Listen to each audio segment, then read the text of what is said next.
That's kind of a cute way of putting it. When it's a grudge, you can pick it up, you can put it down. When it's resentment, it hangs on your back. And then when it turns into bitterness, like it squeezes you and it makes you sick. Like it really pushes against you. And God wants us to have freedom from these grudges. God wants us to have freedom from our negativity, from our frustration, from our bitterness. Because we can't hug a grudge and hold Jesus at the same time. Like you can't have both. And it can be very difficult, especially if you've had years where somebody was unfair to you, especially if you've had years where somebody was not good to you. It's much harder than just saying, well, I forgive so-and-so, now I'm over it. Sometimes you have to say it a lot. Sometimes you have to say it like, God, I forgive them for what they've done to me. I don't want to stay angry about it. And then a few days or a week goes by and then it comes back up and it comes back to your mind. It's like, okay, God, I really want to forgive them. Help me to forgive them because it's really hard right now because I am still in pain or I am still frustrated. Reminding yourself, God, I want to forgive them. Reminding yourself, I don't want to stay hurt. I don't want to stay in this pain. There's a few phrases that help me when it comes to forgiveness. One of them is this, is holding a grudge is like drinking poison and expecting the other person to die. It's like you are the one who's drinking the poison. You are drinking the anger. You are drinking the frustration about what somebody else did to you, and you're hoping it'll catch them up. You're hoping that they'll pay for it. Oftentimes they've forgotten, or they're not thinking about it, or it's not even on your mind, but you just keep living in that day over and over. You just keep living in that moment over and over. You just keep living in that time over and over, and it keeps stirring up inside of you. But it's not hurting them, it's hurting you. When you hold on to pain, when you hold on to negativity, when you hold on to bitterness and frustration and all the bad that is happening, when you hold on to that, it hurts you. It's poison that you're drinking. And it's not killing them, it's killing you and the person that you could be. If you go to the next slide, there's another phrase that I like, which says,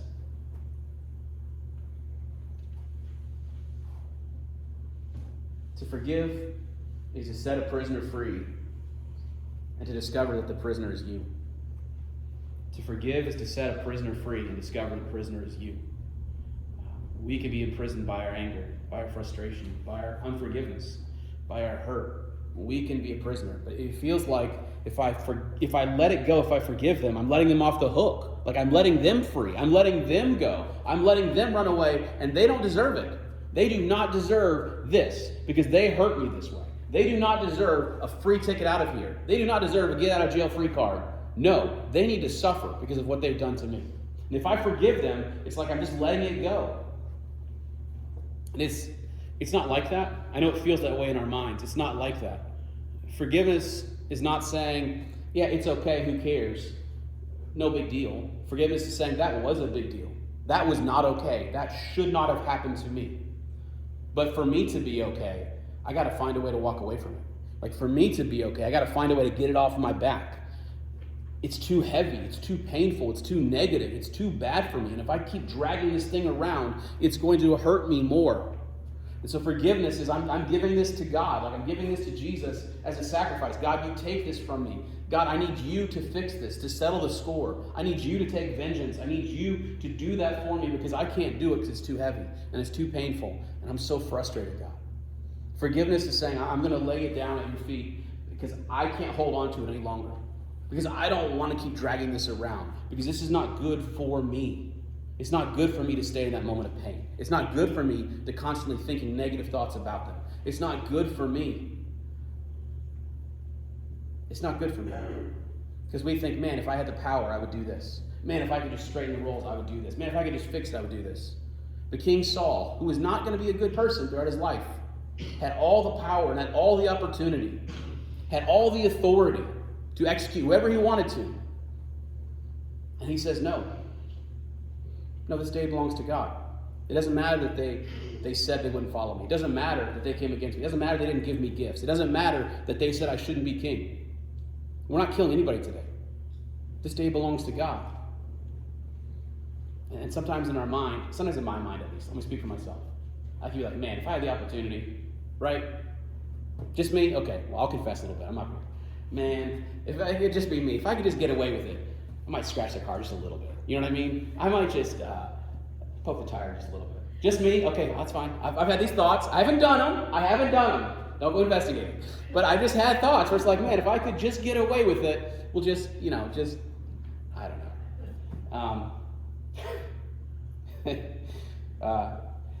Silly story. Several years ago at DNOW. DNOW is the weekend where the teenagers go and they have this big event locally. Several years ago at DNOW, one of the youth pastors played a prank on another youth pastor. No, I think he played a prank. I can't remember who they played the prank on, but they left these dead fish like all over the house. Like all over the house. And so this person got like in a lot of trouble and like went on and on and on about, you shouldn't do this, you shouldn't do this, you shouldn't do like blasted and destroyed. And the next year, I wasn't a youth pastor anymore, and this person was a youth pastor anymore. And I said, hey, let's go stuff his mailbox full of fish. Let's just put it in his mailbox this year while he's at DNOW, like as a funny prank. We didn't do it. It was just a thought that I had, okay? It's just a thought that I had. I had this thought of, man, this would be a funny way to get even. This would be a funny way to get them back. This would be a funny way to do something that's not damaging, but would just be kind of like, putting the elbow out. And God asks us to forgive. God asks us to let it go. God asks us to let him settle the scores, where we don't have to be the scorekeeper. We don't have to be the person that makes it right, that we can forgive. And forgiveness is hard for me. Like, I'll be honest, this is something that I do not do naturally. This is an area where Josiah has to work at it and struggle at it. And sometimes work at it daily, because I can really get in my feelings. And I can throw a pity party like nobody's business. Like, I can feel sorry for myself like crazy, but that is not who God has asked me to be. God wants me to let it go, because he's also forgiven me. And he's also given me grace when I didn't deserve it. And he's given me chances where I didn't deserve it. And while we were still sinners, Christ died for us. When we were enemies of God, he saw us and said, I want you in my family. And he has brought us back. And he asked us to do the same for him. I'm not saying it's easy. It is hard, but it is the better road for us. And if King Saul could do it, who is going to be an evil man, then so can we. So I've got this song, and then I'm going to close after this.